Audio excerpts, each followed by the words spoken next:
Louvamos a Deus por um tempo de louvor e adoração tão incrível. Eu sou fanático por música, principalmente música que louva ao Senhor. Obrigado, minha querida. Eu fico pensando como que deve ser o céu, né? Que os anjos cantam assim umas 3 ou 4 oitavas acima da nossa. Então você imagina como é que fica esse negócio. Fica maravilhoso. E a gente cantando junto com eles deve ficar assim o negócio, né, de estrondar. Eu queria começar hoje esse período de palavra, antes da gente ler o texto. Nós chegamos ao 7º mês do ano de 2025. E eu quero louvar ao Senhor por tudo aquilo que Ele tem feito na minha vida. Eu louvo a Deus por cada mês que nós tivemos, cada dia deste novo ano, desse primeiro tempo, primeiro semestre do ano de 2025. Irmãos, Deus nos deu bênçãos sem medidas. Nós estamos aqui, eu e minha esposa, nós tivemos complicações de saúde, mas em cada uma dessas Deus interviu. Deus nos abençoou com recurso para a gente pagar as nossas contas. Nós não tivemos nenhuma conta atrasada, nós não tivemos nenhuma falta de nada. Em todo o tempo que nós precisamos do Senhor neste ano, Deus entrou com providência, Deus abriu porta, Deus fez coisas extraordinárias e eu não podia deixar de louvá-lo. Apesar de que foi esse o texto que a gente leu, né? A pastora estava lendo. Que a minha alma bendiga ao Senhor por todos os seus benefícios. Tudo aquilo que Deus tem feito para mim já é grandioso demais, porque eu posso olhar para trás e estar tranquilo com tudo que aconteceu. E tenho certeza que daqui para frente o futuro será ainda melhor, porque o nosso Deus é um Deus que nos surpreende todos os dias. O Senhor não nos abandona, que foi isso que nós cantamos. Eu te louvarei mesmo que a circunstância esteja difícil. Mas como não vai estar, porque o nosso Deus é um Deus maravilhoso, nós já louvamos a Ele pelas bênçãos recebidas. Amém? Eu queria que você abrisse sua Bíblia no livro de Jeremias, capítulo de número 2, versículo de número 13. E aí você não fecha, não, porque a gente vai... Quer dizer, eu vou tentar fazer um passeiozinho com vocês ainda em alguns textos depois.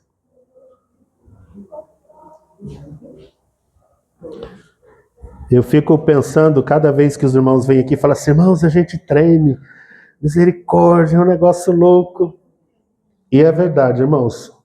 Eu sou obrigado a concordar com os irmãos, que é sempre difícil quando a gente vem pregar, quando a gente vem trazer a palavra. Às vezes o dia é ruim, às vezes circunstâncias nos atrapalham, nos entristecem, nos angustiam. Às vezes a semana é ruim. Para que a gente desista, para que a gente não venha compartilhar a palavra do Senhor. Então estar aqui é sempre difícil, não há um momento em que a gente possa vir compartilhar a palavra que seja algo simples, né? É sempre bem difícil.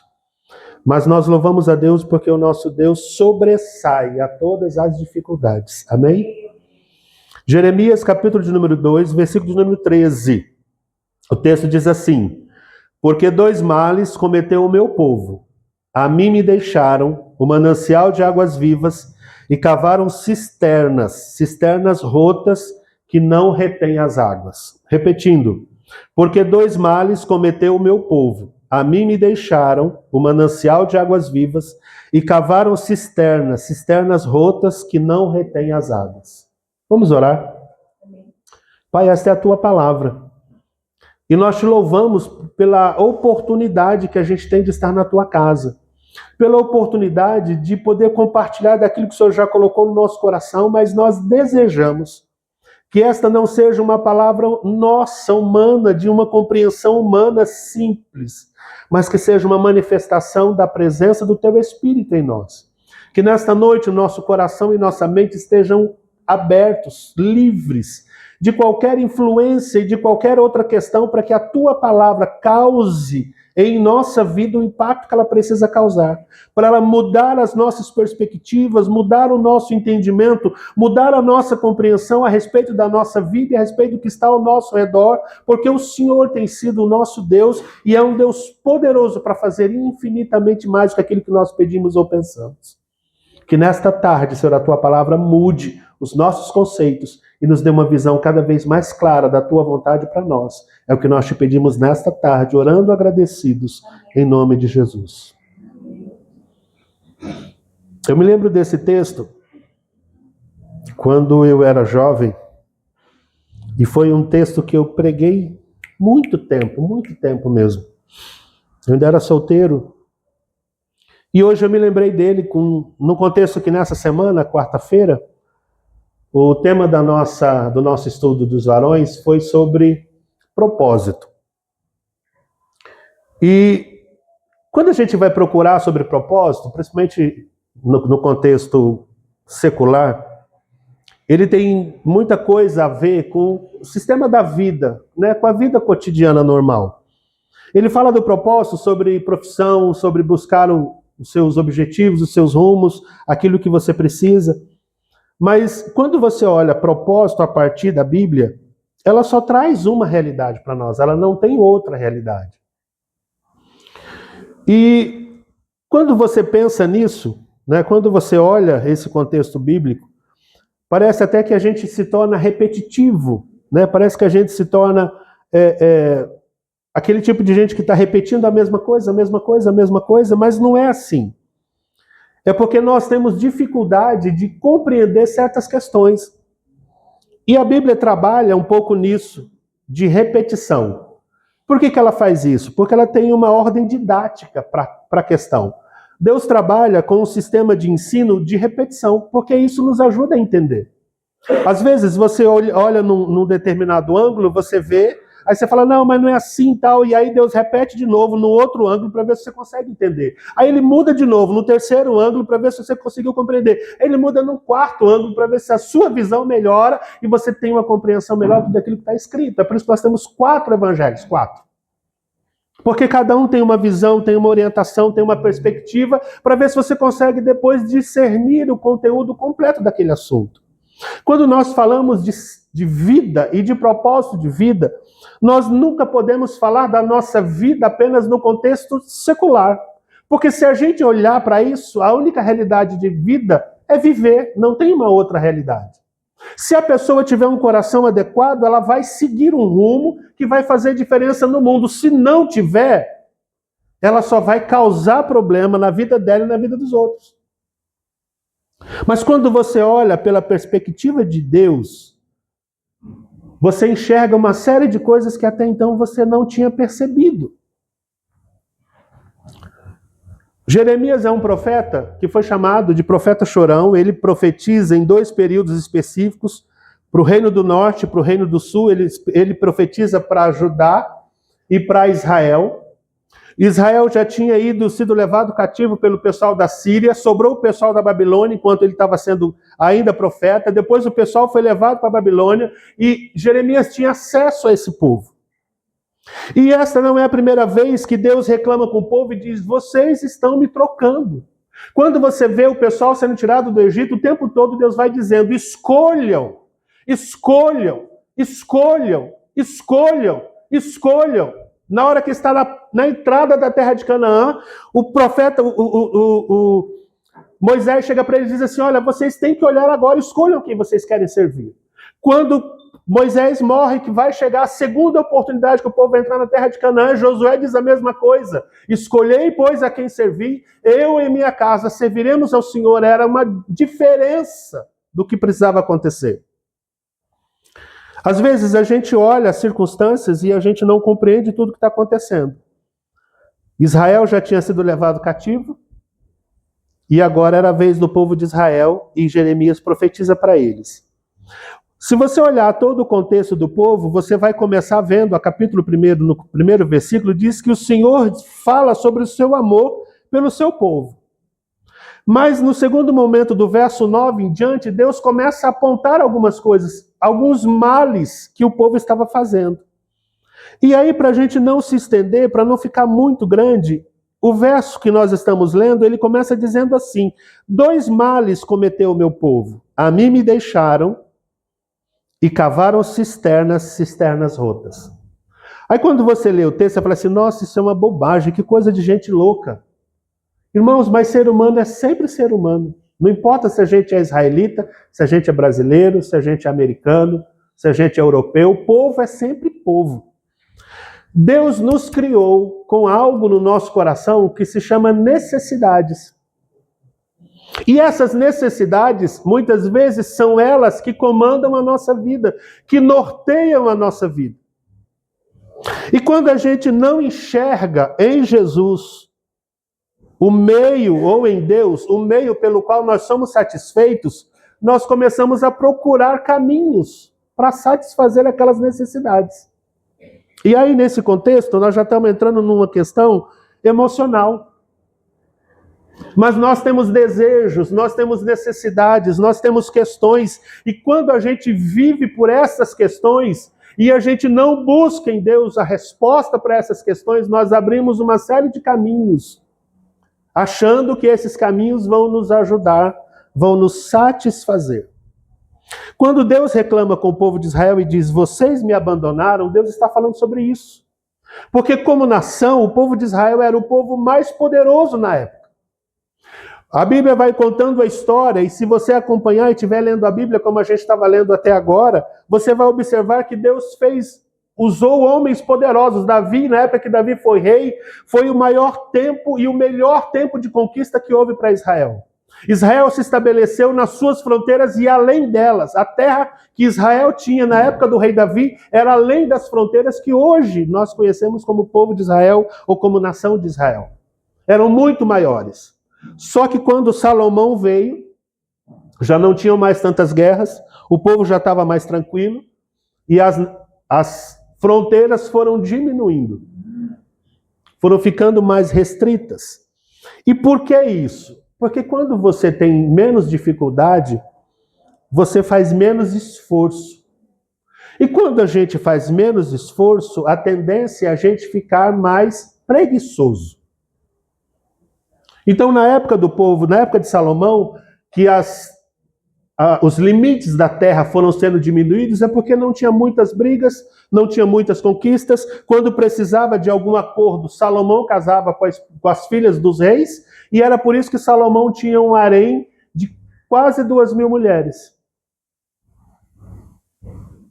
Porque os negócios que eram feitos a partir dos casamentos das princesas com o rei Salomão. Mas há um momento específico de Jeremias, quando ele diz que foi trocado, trocaram a Deus. E quando é que a gente troca a Deus? Quando a gente não enxerga que nós somos criados para Ele. Quando o relacionamento com Deus, ele se torna um relacionamento religioso. Quando nós entendemos ou quando nós percebemos que nós temos necessidades e parece que só frequentar a igreja não resolve. Quando nós começamos a olhar para a nossa vida e começamos a sentir faltas de coisas que parece, eu fui no culto, mas não melhorou nada. A minha oração não funcionou. E isso é tão claro que nós vamos observando isso no nosso dia a dia. E é muito simples você ter uma vida realmente na presença de Deus. É muito fácil, nesse momento de ter uma vida na presença de Deus, nós escolhermos qualquer outro caminho. Nós trocarmos a presença de Deus por qualquer outra coisa. Hoje, com o advento da internet, nós temos facilidade de gastar tempo olhando aquilo ali e termos menos disposição de orar. Nós temos mais facilidade para gastar o nosso tempo ouvindo alguma coisa, ou vendo alguma coisa na televisão ou na internet, e menos tempo na presença de Deus, na leitura, na oração, ou alguma outra coisa que nos melhore internamente. E quando o povo de Israel chegou nesse ponto que Deus disse isso, era isso que estava acontecendo. Eles estavam tentando se satisfazer as suas necessidades com as coisas aparentes. Israel começa a buscar no Egito e em outros países, em outros povos, os recursos bélicos que eles não tinham. Eles estavam procurando que outras nações pudessem ajudá-los a cumprirem o papel ou a lutarem pelas circunstâncias que eles estavam enfrentando. O povo de Israel já tinha sido levado pelo pessoal da outra nação. E o povo de Judá, que era exatamente esse de Jeremias, estava agora sendo levado por Nabucodonosor. Mas como é que eles lutam quando não tem armamento bélico, quando não tem gente suficiente para guerrear? Como que você faz? Eles começaram a procurar os acordos políticos com outras nações. E é exatamente nesse momento que Deus diz: duas coisas vocês estão fazendo errado: me deixarem e cavarem cisternas rotas. Cisterna, irmão, eu sei que talvez vocês nunca ouviram sobre isso, são como se fossem poços, não poço artesiano exatamente, mas é como se fosse uma caixa d'água, ou enterrada em algumas situações, ou caixa d'água mesmo. Na época não eram feitas iguais às nossas, que a gente bota em cima da casa, mas era basicamente aquilo, a ideia é a mesma. Nesse contexto que Deus está falando com o povo, essas caixas d'água já estavam quebradas, já estavam rachadas. E elas não eram capazes de segurar a água nem o suficiente. Então eles já estavam vivendo uma situação que, porventura, não ia trazer benefício nenhum. Todo acordo político, todo acordo com pessoas que não são da nossa mesma realidade, ela vai trazer um custo para nós. Todas as vezes que nós tentamos satisfazer a nossa necessidade com coisas que não são do Senhor ou que não é o Senhor, ele vai nos causar problema. É por isso que nesse contexto ele diz aqui que são cisternas rotas, cisternas rachadas. Se você for na minha casa, eu tive uma daquelas caixas de antiga, aquelas de amianto, e ela rachou. Então tem no meu corredor uma mancha que eu nunca consegui tirar mais daquilo. Porque ela rachou e começou a vazar. E o vazamento a gente pinta e tal, limpa e tal, mas nunca fica como se fosse a mesma coisa. A gente realmente precisou trocar aquilo. E o que ele estava dizendo, o que o profeta estava dizendo em relação ao povo de Israel, é que eles estavam procurando uma cisterna, cavando uma cisterna, fazendo uma cisterna que já estava vazando e que não ia reter a água. Reter a água é sustentar a água para ele poder usar. Mas, pastor, quando é que a gente faz isso? Quando a gente troca a presença de Deus por qualquer coisa. E aí, eu não estou falando apenas do fato de você vir à igreja ou não vir. Porque é possível que a gente, às vezes, não venha à igreja. Pode acontecer. Nós não estivemos aqui na semana passada, estávamos fora. E às vezes acontece da gente não estar. Mas aqui não é uma questão de frequência de igreja, é uma vida com Deus. Porque o que está acontecendo é o próprio Deus reclamando com o povo: vocês me abandonaram. E quando a gente começa com essa história, a gente vai foi legal, nossa, bacana, a gente fez aquilo que não tinha feito aquela outra vez, foi um passeio gostoso, a gente encontra razão para fazer o segundo. Aí, de repente, aparece um terceiro.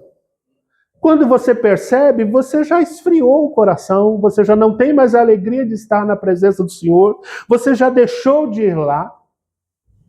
E isso é muito simples, muito fácil. Não precisa de muito esforço. É só você relaxar um pouco. E a gente faz isso com muitas situações. O problema é que quando a gente começa, ele aparece como se fosse um caso aleatório, simples. Mas daqui a amanhã ela já muda um pouco e a gente diz assim: não, mas olha, é porque eu preciso cuidar de mim, aí eu faço assim. E aí a gente começa a criar justificativa para isso. Uma das coisas que mais tem acontecido no nosso tempo é uma realidade de vida cristã que tem sido longe daquilo que Deus quer. E nós temos insistido muitas vezes com os irmãos sobre uma realidade com Cristo, porque esse é o ofício, esse é o objetivo. Se você ainda não percebeu, desde o Gênesis, Deus criou uma família. Amém? Quando Deus fala com Noé, Deus usa a família de Noé. Quando Deus fala com Moisés, Deus fala com a família de Moisés. Você vai observar que está todo mundo envolvido lá. Quando Deus fala, e à medida que vão aparecendo todos os outros, vão sendo famílias. Quando há uma promessa para Abraão, Abraão não fala assim, olha, eu vou abençoar cada crente do século XXI. Ele diz assim, em ti serão benditas todas. Quem? As famílias. A sua família. Só que se você não assumir essa responsabilidade, você vai dizer, Deus não cumpriu aquilo que Ele falou. Mas espera aí, se eu estou ouvindo um detalhe que aconteceu isso com o povo de Israel, eu preciso colocar a minha barba de molho, porque se eu começar a fazer a mesma coisa, eu vou ter o mesmo resultado que eles tiveram. E eu fico triste porque o detalhe é que nós temos um Deus extraordinário. Nós não estamos lidando com um moleque qualquer, nós não estamos lidando com um Deus qualquer. Mas nós muitas vezes ficamos relaxados. Como se aquilo não tivesse nada a ver comigo. Tivesse a ver com os outros. Mas quem está colhendo os resultados sou eu. E se os resultados não estão satisfatórios, o que eu preciso fazer? Continuar do mesmo jeito? De jeito nenhum. Eu preciso mudar de atitude. E esse é o ponto chave dessa questão. Quando nós olhamos e pensamos o fato de Deus dizer para nós que Ele tem um propósito sobre a nossa vida, o nosso foco tem que ser Ele. Quando nós enxergamos Jesus no Evangelho de João dizendo, eu sou a videira, vocês são os ramos, mas se vocês não estiverem ligados na videira, vocês não vão a lugar nenhum, a gente precisa prestar atenção na nossa vida espiritual. Mas tem os irmãos que oram por mim, pastor, ora por mim, fulano ora por mim, joia! É sido feito isso.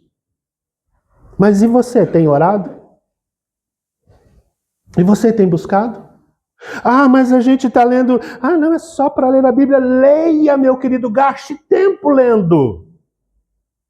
Se especialize na palavra. Isso não vai tomar a sua vida, isso pelo contrário vai te ajudar a entender o que Deus tem para você. E vai te ajudar a crescer espiritualmente e vai te ajudar muito mais a você não ter que cavar cisternas rotas que não vão te ajudar em nada no seu futuro. Porque foi isso que o povo de Israel fez. Na hora que o negócio apertou, não vamos fazer conchavo político, vamos fazer acordo, vamos fazer aliança. Só que Deus disse, não é deles que vocês têm que se preocupar, é com vocês. Mas eu sou o vosso Deus.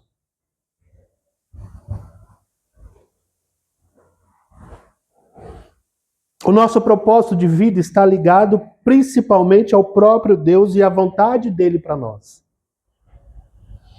Nosso propósito de vida está ligado justamente ao fato de que Deus tem um plano específico para cada um de nós. Ele tem um plano geral como povo dele, mas tem um plano específico para a nossa vida, na nossa realidade particular. É interessante observar que esse mesmo Deus, ele diz assim, vocês cometeram 2 males. E a gente precisa sentar uma hora e começar a observar. E eu estava conversando isso com Deus hoje. Quantas vezes nós gastamos tanto tempo com questões que não tem nada a ver com a palavra? Quantas vezes nós ficamos envolvidos com histórias que não tem nada a ver com a palavra? E há um detalhe interessante. Quando nós começamos a fazer isso, nós somos tentados a continuar fazendo. E aí a situação vai ficando tão longe que quando a gente vê, a gente está sendo dominado por coisas que não deveriam fazer parte da nossa vida. Nós temos visto nesses últimos tempos quantas pessoas envolvidas com questões horríveis, com lideranças de igreja. Nós temos visto pessoas envolvidas com tantas coisas que não tem nada a ver com o Evangelho. E não são pessoas que nunca viram o Evangelho, que nunca souberam do Senhor, pelo contrário. O interessante é que por causa disso muita gente cria história como se precisasse reinventar o Evangelho, e aí cria uma história extraordinária, porque nós vamos fazer tal coisa, vamos subir lá no Monte Everest, porque não vai rolar. Não vai rolar. O problema foi deixar o Senhor. O problema foi não enxergar que o Senhor é suficiente. Irmãos, o Deus Todo-Poderoso que nos criou não vai ver as nossas necessidades? O Deus que preparou primeiro um jardim do Éden todo completo para depois botar o homem lá dentro, não vai saber o que você está precisando? É necessário criar qualquer tipo de artimanha para ganhar um dinheiro extra, é obrigado a fazer qualquer tipo de erro para poder justificar a falta, é preciso criar qualquer tipo de história para não ser um bom cristão, para não ser um bom cidadão, para não ser uma boa pessoa, porque não, eu preciso criar histórias para poder me favorecer? Se eu sirvo a um Deus que me dá tudo o que eu preciso.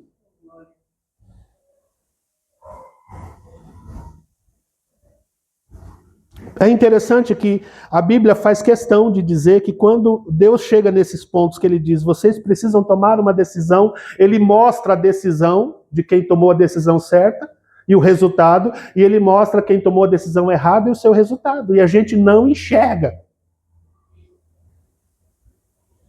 O povo de Israel foi levado, o povo de Judá foi levado cativo pela Babilônia e ficou lá.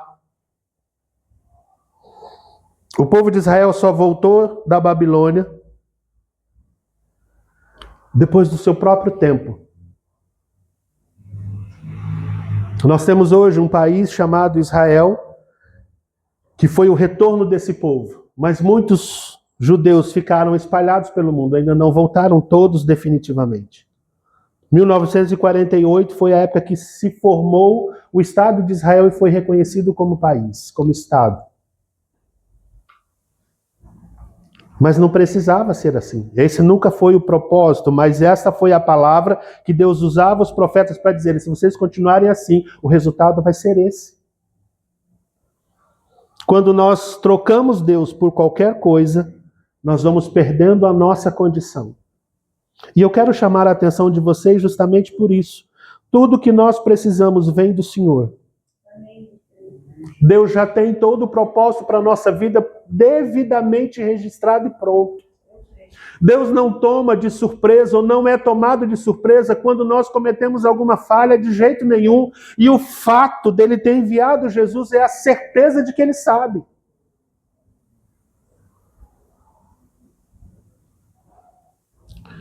E por que eu estou dizendo isso? Verso 13 diz assim: 2 males cometeu. A mim me deixaram o manancial de águas vivas.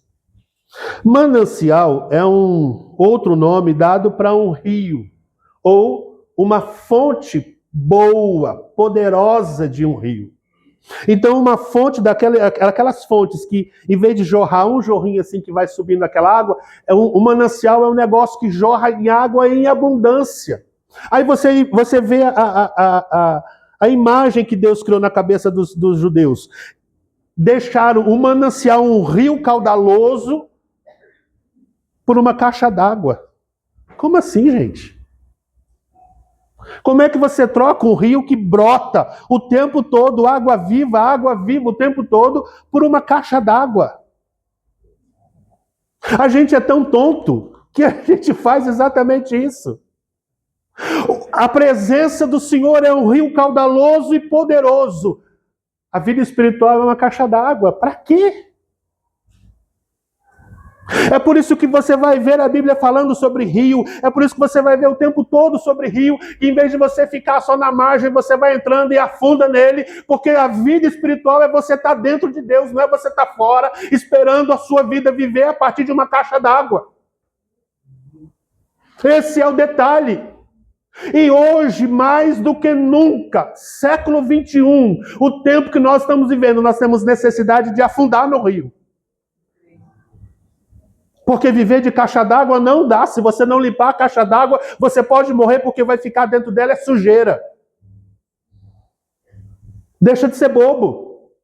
Ah, pastor, ora por mim, vem orar.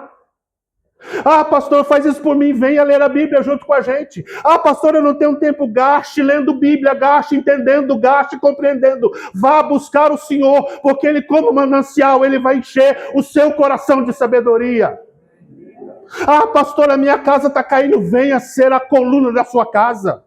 Ah, pastor, a minha casa está com doença, venha ser a cura. Jesus é a cura de todos os seus problemas. Ah, mas tem isso acontecendo, tem aquilo acontecendo. Se agarre em Jesus e diga, daqui eu não largo enquanto o Senhor não me abençoar. Mas isso precisa mudar, queridos. E essa decisão é só você que pode tomar. Nunca foi tão mais necessário nós estarmos grudados em Deus do que como agora. Eu não sei se você tem visto, eu não sei se você tem acompanhado, o Elton já colocou de manhã, agora há pouco no início do culto, sobre a questão do nosso país, e a gente fica todo mundo assombrado. Mas se a gente depende do Senhor, é do Senhor que vem o resultado para nós. Ah, mas nós vamos sofrer? Vamos. Não tem problema. Mas nós vamos ser a diferença. Ou você acha que ao longo dessa Bíblia toda que está aqui, todo mundo passou por situações boas? A Bíblia fala sobre Daniel, e a gente tem muito pouco estudo sobre Daniel, muito pouca visão. Mas ele passou por 4 reis. E cada um desses reis que Daniel passou, ele deixou uma marca. Ele deixou uma evidência. Ele deixou uma realidade. Você tem certeza que de verdade todos os discípulos, quando começou a igreja, estava tudo bem? Na época dos discípulos, você ser identificado como cristão era você ter um alvo nas costas. E não tinha questão de direitos humanos, não tinha questão de nada. Era você e Deus. E o contexto da vida cristã não é um contexto apenas de viver coisas boas. Isso também precisa mudar no nosso entendimento, exatamente por quê? Porque a gente ainda tem a ideia de que quando a gente passa problema é porque a gente cometeu algum pecado. Tem muita coisa que a gente comete, e não é porque cometeu pecado, tudo que a gente comete tem um resultado. E às vezes a gente não quer ser responsável pelo resultado. Mas o fato é, se eu fiz errado, o errado vai vir como resultado. Então qual é a ideia? Fazer certo. A gente vai fugir para onde? Ah, pastor, mas é porque eu sou novo no Evangelho. Ah, pastor, é porque eu não conheço muito a Bíblia. É a hora de você começar a conhecer. Eu tenho usado um pouco do meu tempo ouvindo algumas histórias de alguns homens de Deus da antiguidade.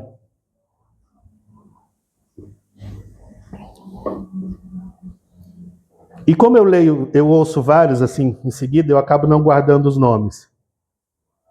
Mas eu estava ouvindo a respeito de um que eu achei muito interessante.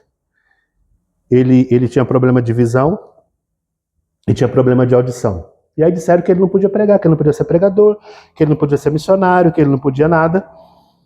Ele começou a orar. E ele foi e começou a orar, e ele começou a orar, e ele começou a orar. E Deus começou a manifestar a sua graça. Ele não pregava, ele orava pelos pregadores, ele orava pelos missionários, ele orava pelas pessoas. E ele começou a orar e dizer assim, Deus, eu quero uma pessoa salva nessa semana. E aí começou a aparecer os salvos. Aí 2 pessoas, Senhor Deus, na próxima semana. E começou a aparecer as 2 pessoas, 3, aí 4 e 5, depois foram 1.000. Aí o povo falou, você tá ficando louco? Como é que você vai orar e Deus vai mandar 1.000? E tinha 1.000.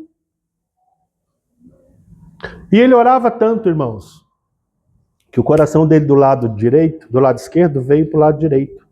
Para vocês terem ideia. Ele não precisava falar em cima de um púlpito. Ele chegava no púlpito e orava. E o povo se convertia. Glória. Isso não foi só 1, isso não foi só 2, isso não foi só 3. Houve um tempo de um desses homens de fé que a cidade não tinha doentes. Sabe o que é a cidade não ter doentes? Isso não é a história da igreja, nem dos crentes Isso é registrado na cidade. A cidade não tinha pessoas doentes. Eles tinham escolas de cura. E nessas escolas de cura, a pessoa só se formava depois que ela orasse por uma pessoa e a pessoa fosse curada. Aí ela ganhava a formatura da escola de cura. E foi registrado na cidade, uma das cidades dos Estados Unidos. Eu esqueci o nome, como eu falei para vocês, eu fiquei sem guardar nome. Mas eu vou achar e ponho no coisa da igreja, no grupo da igreja para os irmãos saberem. O prefeito da cidade registrou como que naquela cidade, naquele período que eles estavam ali, eles não tinham doentes, nem pela questão médica, porque a medicina tinha um bom atendimento, e nem pela questão dos crentes, porque tinham mais de tantas mil pessoas que haviam sido curadas e estavam curadas. Mas por que eu tenho dito isso? Porque Deus é um manancial de águas vivas. Deus não é uma poça de um dia de chuva. Deus não é o lençol maranhense que fica em cima da areia, mas ele é uma fonte que brota. E eu preciso que você entenda que tudo aquilo que você precisa é do Senhor e já está no Senhor pronto para você. Eu preciso que você entenda que quando Jesus veio morrer na cruz, ele se torna o receptáculo de todas essas bênçãos que é dadas para nós, quando nós recebemos a Cristo como seu Salvador. Eu quero que você entenda que Jesus foi enviado justamente para concluir tudo aquilo que Deus prometeu, e é por isso que os discípulos, ao morrerem, não tinham medo. É por isso que Paulo dizia que a vida dele não era uma vida... Tudo bem dele viver aqui, mas se ele pudesse estar com o Senhor, ele queria estar com o Senhor. É por isso que muitos desses homens e mulheres foram capazes de fazer o que fizeram, porque eles decidiram viver para o Senhor da maneira como precisava viver.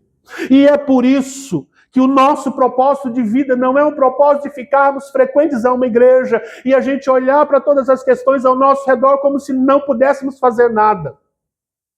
Pelo contrário, o nosso chamado e o nosso propósito como Deus é revelar quem Deus é dizer que Ele é o abençoador, que Ele é o Deus misericordioso, como a pastora falou hoje à noite, que Ele é aquele que faz todas as coisas e que o amor dele é gracioso, extraordinário, soberano, como nós cantamos, e que a nossa finalidade é louvarmos a Ele com sabedoria, com alegria, com disposição, porque esse é o objetivo da nossa vida como cristãos.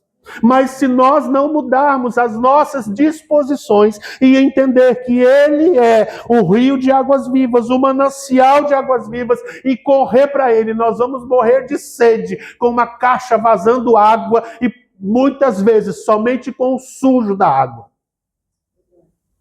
Isso não é a vida cristã que Deus enviou Jesus para morrer, para nos oferecer.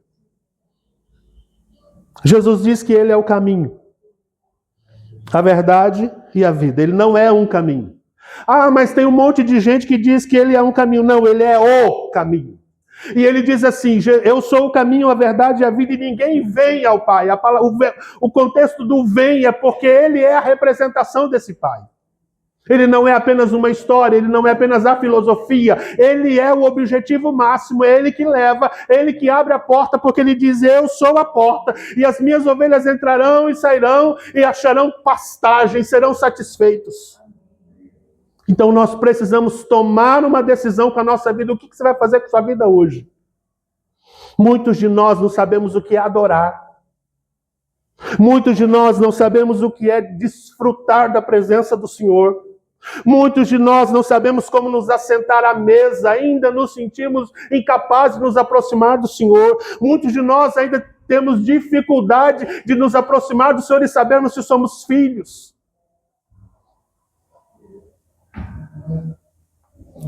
Muitos de nós nem entendemos o que é um sumo sacerdote, porque que Jesus é o nosso sumo sacerdote.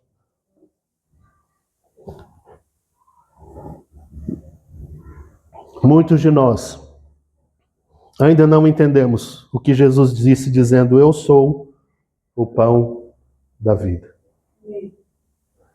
Ele é o ser que te alimenta. Se você for até Ele hoje, Ele te alimenta. Você não vai ter fome, você não vai precisar procurar em outros rumos, em outros locais, em outras questões. E quando eu falo outras questões, eu estou falando que muitas vezes nós enchemos o nosso coração de coisas passageiras que não nos trazem benefício nenhum. Muitos homens que caíram em adultério não caíram porque procuraram adultério, mas porque estavam tão desiludidos e tão procurando satisfações, que quando apareceu a oportunidade que o inimigo enfiou o pé, eles caíram lá dentro. Muita gente vive numa situação de drogas, mas não é porque pensaram na droga em primeiro lugar, mas foram levados por circunstâncias que não enxergavam uma saída e um objetivo. E quando a gente tem uma situação assim, é difícil. Eu já falei isso para os irmãos, eu tive depressão e muitas vezes parecia que você estava dentro de uma caixa, dentro de um quarto fechado, sem porta e sem janela. Jesus é a ressurreição e a vida. Jesus é o nome sobre todo o nome. Jesus é o Cordeiro de Deus, Ele é o princípio e o fim. Ele é o alfa e o ômega, Ele é o resplendor da glória do Senhor. Ele é o sumo sacerdote. E Paulo diz: eu fui crucificado com Cristo. Exatamente, a palavra de Deus usa esses termos para dizer para você que é uma mudança tão extraordinária que nunca vai ser igual. A pessoa que um dia morreu, mesmo que ela ressuscite, ela nunca mais vai ser igual àquele primeiro tempo que ela viveu a sua vida na terra. Porque agora ele é um ressuscitado, ele não é mais aquela mesma pessoa que viveu antes. E parece que eu estou sempre batendo na mesma tecla. Jesus é aquele que salva o povo dos seus pecados. Jesus é o Filho do Altíssimo. Jesus é aquele que é o alfa e o ômega. Jesus é todo recurso que a gente precisa. Jesus é. Eu não preciso viver doente, porque Jesus é a nossa cura. Eu não preciso viver cheio de medo, porque o Senhor é a nossa força. Não precisamos viver assombrados, amedrontados, porque Ele é a nossa bandeira, nosso Jeová Nissi. Ele é a nossa direção, Ele é a nossa segurança, Ele é o sustentador da nossa vida, Ele é o provedor de tudo aquilo que a gente tem necessidade. Mas nós precisamos decidir crer. Nós precisamos dizer sim para Ele. Quando eu estava terminando esse texto, eu achei um comentário que eu só queria compartilhar com vocês. A expressão cavaram para si cisternas rotas é uma metáfora bíblica, referindo-se à escolha do povo de Deus de buscar satisfação em alternativas vazias e passageiras, em vez de depender dele, a fonte das águas vivas. Quando Jesus conversa com a mulher na fonte, lá no poço de Jacó, ele diz que quem cresce nele, do seu interior fluiriam rios de águas vivas. Cisternas, no contexto da época, eram reservatórios escavados para armazenar água da chuva, essencial para a sobrevivência de quem vive em regiões áridas. E rotas, porque elas apresentavam rachaduras ou defeitos incapazes de reter as águas. Quando o Senhor se mostra como a fonte das águas vivas, Ele é a fonte ou a imagem da única fonte verdadeira de satisfação. Ele, de verdade, é a única pessoa que pode satisfazer o nosso coração. Talvez você esteja vivendo uma situação dessa. Talvez você esteja vivendo numa situação dessa, não é porque você queira. Talvez você ainda não identificou o seu coração, o que está acontecendo. Mas pelo que foi falado hoje, você pode ter um tempo e olhar o que está buscando. Qual é as suas maiores preocupações? Qual é a sua ocupação durante o dia? Qual é a ocupação da sua mente em cada momento do seu dia, da sua semana? Se de verdade, nesse contexto, você não estiver envolvido com o Senhor, é para essa direção que está aí, o seu pensamento que está aí na sua vida. E eu te pergunto, qual é a vantagem? Qual benefício você acha que vai tirar dessa circunstância? E eu não quero que você terceirize isso para ninguém, eu quero que você assuma essa responsabilidade para você. Deus, eu quero mudar, eu preciso. Você é filho, você é filha. Deus quer assentar à mesa com você, Deus quer olhar nos seus olhos. Deus não quer que você se livre do seu problema, Deus quer trabalhar no seu problema através de você. Deus quer resolver as coisas na sua casa, Deus quer botar ordem na sua realidade. Ah, mas a minha empresa, Deus quer entrar lá e restaurar, porque Ele é um Deus que faz isso. Ele não quer deixar você agir sozinho no medo, no susto, assombrado no escuro, de jeito nenhum. Ele é a luz. E se Ele é a luz, Ele é a direção que vai te dar segurança. Ele aplana a vereda. Quando Ele fala de aplanar a vereda, é a gente andar em veredas planas, em vez de andar no buraco, naquelas ruas esburacadas, que qualquer hora a gente pode torcer o pé ou cair. Quando a Bíblia diz que Ele aplana as nossas veredas, é porque Ele nos dá um caminho seguro, que a gente enxerga do começo ao fim. Em nome de Jesus. Em nome de Jesus. Eu quero que você ore nesta hora. Quero que você feche os seus olhos e a gente vai encerrar esse tempo. Mas eu quero que você seja abençoado ou abençoada. Eu quero que você saia daqui fortalecido ou fortalecida. Eu quero que você consiga enxergar o que está precisando. E se de verdade você está buscando satisfação em qualquer uma outra coisa, o seu coração hoje se volte para Deus. Porque Ele vai te encher, Ele vai te responder. A palavra dele é que se você se achegar a Ele, Ele se achegará a você.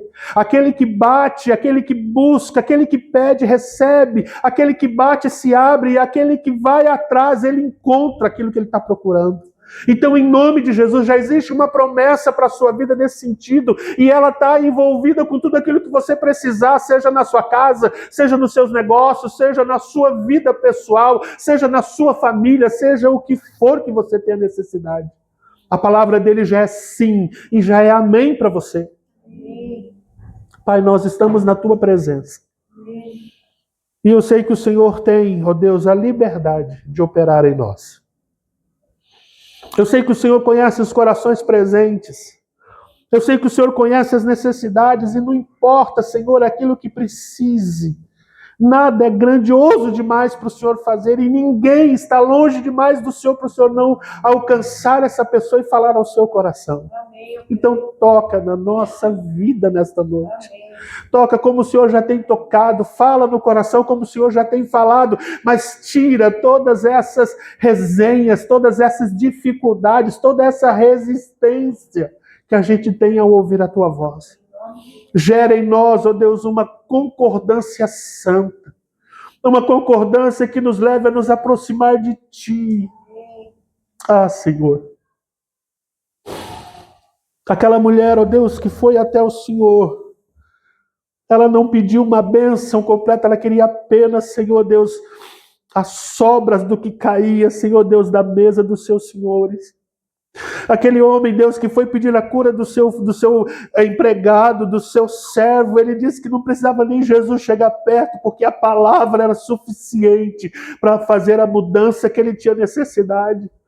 Senhor, a gente viu, Senhor, na Tua palavra, cada momento em que o Senhor agiu de forma tão extraordinária e havia do Teu coração, Senhor Deus, na Tua atitude, uma disposição de mudar. O Senhor parou, ó Deus, as tempestades, o Senhor fez com que o Teu povo tivesse, ó Deus, pescarias extraordinárias, Senhor, o Senhor multiplicou o pão, o Senhor fez tantas coisas, ó Deus, ao longo daquele tempo que o Senhor andou sobre esta terra. E hoje, Senhor, Muitas vezes nós vivemos como se nada disso tivesse acontecido. Então, em nome de Jesus, abre o nosso coração.